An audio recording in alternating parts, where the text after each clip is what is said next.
Je m'appelle Julien Serry, je suis cuisinier, je suis pizzaiolo, je suis cuisiniolo et je suis motard. J'ai pas vraiment de style culinaire en fait. J'aime juste cuisiner et procurer des émotions. La vraie question, c'est comment donner des émotions au plus grand nombre. Et aujourd'hui, la street food, pour ça, c'est un outil fantastique parce qu'à un moment donné, tout le monde mange avec les doigts. Aujourd'hui, il n'y a plus de frontières entre les cuisines. La cuisine, c'est la cuisine. Entre quelqu'un qui va faire du street food dans une petite ville de banlieue et un grand chef qui va travailler dans un palace étoilé, on a les mêmes responsabilités envers nos clients, envers nos producteurs. Le parallèle se fait avec la moto aussi parce que quelqu'un qui roule sur une R18 ou quelqu'un qui va rouler sur une sportive, ça reste des motards au final et on finit tous par se saluer, on est de la même famille. Sur ma moto, il faut que je respecte ma monture et que je garde toute mon humilité si je veux pas perdre le contrôle. Et avec mes fournisseurs, c'est la même chose. Je dois respecter leur travail, mes producteurs, je leur dois tout. Moi, je suis juste un peintre qui reproduit et eux, c'est ma palette de couleurs. On est en Normandie, on se rend chez Sébastien Argentin, producteur de qualité du Collège Culinaire, le meilleur dealer d'herbes aromatiques que je connaisse. Aujourd'hui, le client veut du bon, évidemment, mais aussi du réfléchi et du responsable.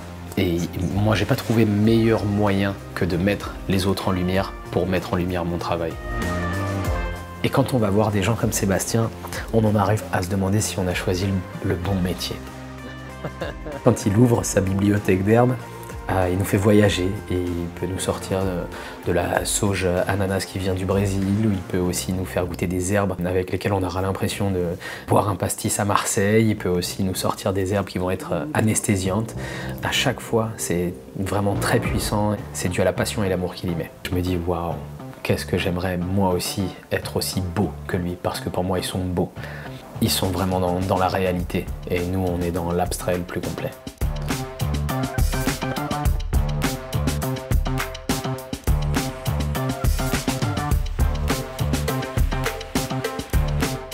On va se rendre chez Étienne, Babek. Ce que j'apprécie, c'est qu'ils essaient de faire tout ce qu'ils peuvent pour sortir du lot, pour casser les codes, casser les cloisons entre la gastronomie et la street food. C'est presque une action sociale en fait.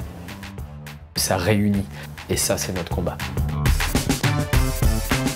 Ils travaillent comme des cuisiniers. Ils ont juste troqué leur piano contre une broche à kebab. Ça, c'est coupé par le chef.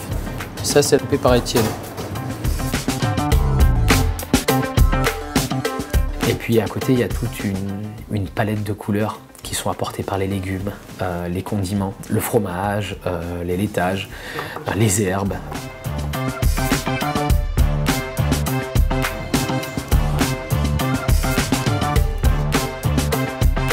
Je vais en avoir plein la ganache là. Hein. Vous êtes prêts?